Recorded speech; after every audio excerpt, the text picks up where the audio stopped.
مسواک کرنا، ناک میں پانی ڈالنا، کلی کرنا، ناخن ترشوانا، انگلیوں کے درمیان جگہ کو دھونا یعنی ہاتھوں اور پاؤں دونوں کی یعنی بیچ تک کو صاف ستھرا کرنا، پوروں کو صاف رکھنا، بغل کے بال اکھاڑنا اور زیر ناف بال صاف کرنا، پانی سے استنجا کرنا، ختنہ کرانا۔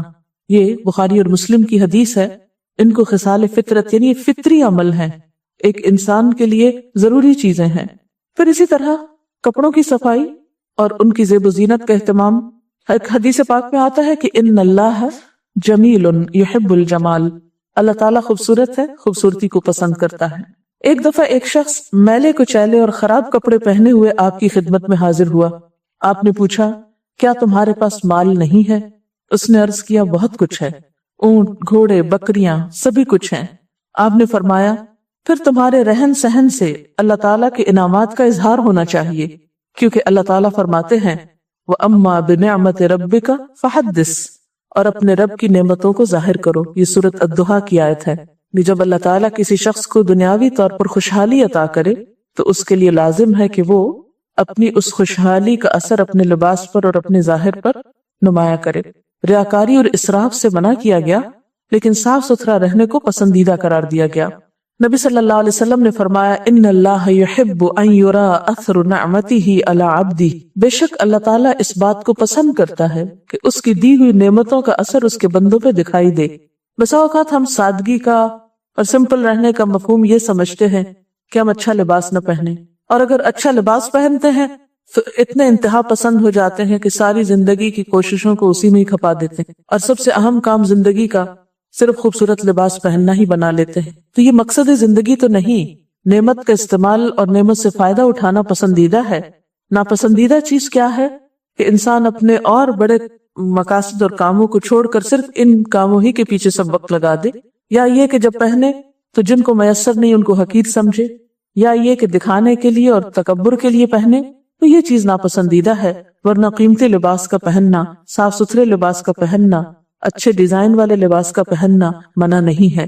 پھر اسی طرح جسمانی صفائی کے لیے نبی صلی اللہ علیہ وسلم نے فرمایا تنظفوا فإن الاسلام نظیف، صفائی اور پاکیزگی رکھو کیونکہ اسلام صاف ستھرا ہے۔ اسلام کی پہچان کیا بتائی گئی کہ وہ صاف ستھرا ہے۔ جسمانی صفائی میں بالوں کی صفائی بھی بہت ضروری ہے۔ نبی صلی اللہ علیہ وسلم نے فرمایا من کان لہ شعر فلیکرمہ، جس شخص کے بال ہوں اسے چاہیے کہ انہیں سنوارے، یعنی بالوں میں کنگھی کرنا یہ بھی اسلام کی تعلیمات میں سے ایک تعلیم ہے۔ روایات میں آتا ہے کہ ایک صحابی بکھرے ہوئے بالوں کے ساتھ حاضر خدمت ہوئے۔ نبی صلی اللہ علیہ وسلم نے ناپسندیدگی کا اظہار کیا، تقدر محسوس کیا اور اسے بال سنوارنے کا حکم دیا۔ جب وہ دوبارہ حاضر خدمت ہوا تو آپ نے فرمایا پراگندہ بال شیطانی فعل ہے، یعنی یہ شیطان کا کام ہے کہ انسان اپنے بال بکھیر کے رکھے یا ان کو سنوارے نہیں۔ اور اسی طرح بالوں کی صفائی میں صرف کنگھی کرنا ہی کافی نہیں، بلکہ ان کو جوؤں سے بچانا اور جوئیں نکالنا اور صاف ستھرا رکھنا یہ بھی بہت ضروری ہے۔ آپ کو معلوم ہوگا کہ بعض اوقات ان جوؤں کے ذریعے بہت سی جسمانی بیماریاں لاحق ہو جاتی ہیں، تو غفلت کے مارے ان کو پالے رکھنا اور ان کو بڑھاتے رہنا اور ان کی صفائی نہ کرنا یہ تقویٰ کی علامت نہیں ہے۔ پھر اسی طرح ہاتھ، پاؤں اور ناخنوں کی صفائی بھی بہت ضروری۔ ہاتھوں کی صفائی میں خاص طور پر ناخن اور ان کا کاٹ کر رکھنا اور ان کے اندر سے گندگی اور نجاست کو دور کرنا بہت ضروری ہے۔ بسا اوقات خوبصورتی کی علامت کیا سمجھا جاتا ہے؟ ناخن بڑھانا، حالانکہ بڑے ہوئے ناخن جو ہیں وہ جانوروں کے ہوتے ہیں۔ آپ نے دیکھا ہوگا کہ ان کے پنجے آگے سے بڑھے ہوئے ہوتے ہیں، شکاری جانور جو ہیں، لیکن انسان کے لیے خوبصورتی کس میں ہے؟ ناخنوں کو کاٹنے میں، مگر ہم نے ناخن بڑھانے کو اپنے ہاتھوں کی خوبصورتی سمجھا۔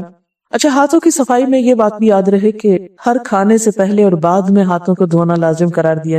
نبی صلی اللہ علیہ وسلم نے فرمایا کہ جس گھر میں کھانے کے بعد ہاتھ دھوئے جائیں اور کلی کی جائے تو اس گھر میں خیر باقی رہتی، یعنی جب تک کسی گھر کے اندر کھانے کے بعد ہاتھ دھونا اور کلی کرنا باقی ہے اس میں خیر باقی رہے گی۔ اسی طرح آپ دیکھیے کہ اسلام میں صفائی کا اتنا خیال رکھا گیا کہ نجس اور ناگوار کام کرنے کے لیے بایاں ہاتھ استعمال کیا جائے، مثلا ناک صاف کرنے کے لیے یا استنجا کرنے کے لیے یا کوئی بھی ناپاک چیز پکڑنے کے لیے، اور اس کے برعکس کھانے پینے کے لیے اور باقی صاف ستھرے کاموں کے لیے دائیں ہاتھ کا استعمال کیا جائے۔ اس میں ہم دیکھتے ہیں کہ دائیں اور بائیں کی تقسیم کو بہت اہمیت حاصل ہے اسلام میں، اور اس کی بنیادی وجہ یہی طہارت ہے کہ انسان کے اندر ایک طہارت کی حس پیدا ہو۔ پھر اسی طرح یہ ہے کہ پاؤں کو گندا نہیں رکھنا چاہیے۔ اگر اپنی ایڑیوں کی صفائی اور پاؤں کے ساتھ لگی ہوئی ہر طرح کی نجاست کو صاف کرنا اور جوتا پہن کر رکھنا۔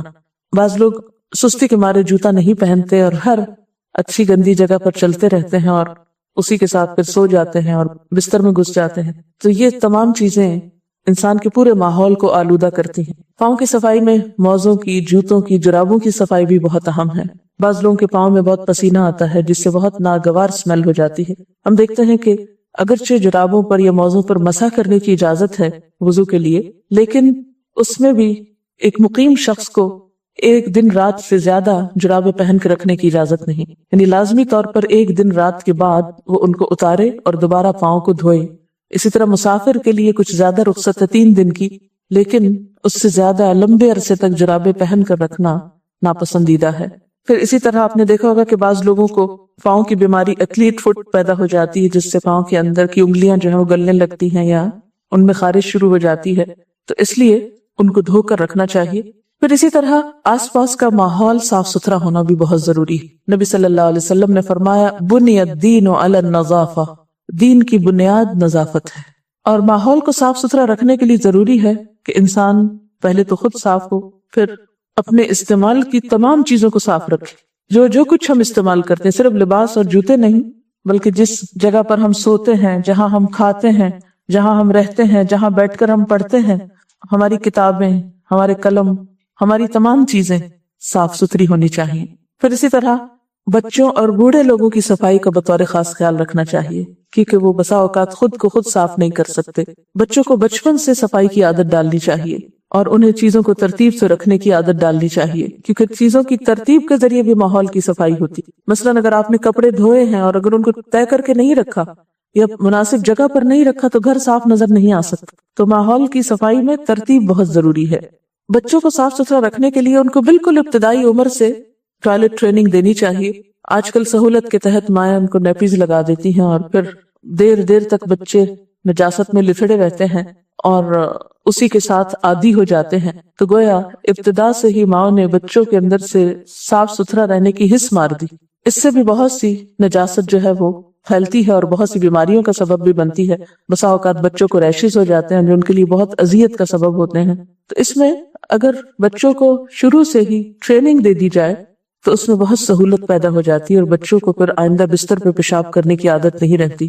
پھر اسی طرح یہ ہے کہ اگر بچوں کو بچپن میں پیشاب سے بچنے کی عادت نہیں ہوگی تو بڑے ہو کر وہ اس سے کیوں کر بچیں گے؟ بعض اوقات بچے جب چلنے پھرنے کی عمر کو ہوتے ہیں تو جہاں چاہتے ہیں پیشاب کر دیتے، اپنے کپڑے بھی گیلے کرتے ہیں، فرش بھی، اور ہر جگہ کو ناپاک کرتے جاتے ہیں۔ تو ان کو ابتدا سے ہی ایسی تربیت دینی چاہیے کہ وہ مخصوص جگہ کے علاوہ ہر جگہ پیشاب نہ کرے۔ پھر اسی طرح خصوصاً لڑکوں کو تربیت دینے کی ضرورت ہے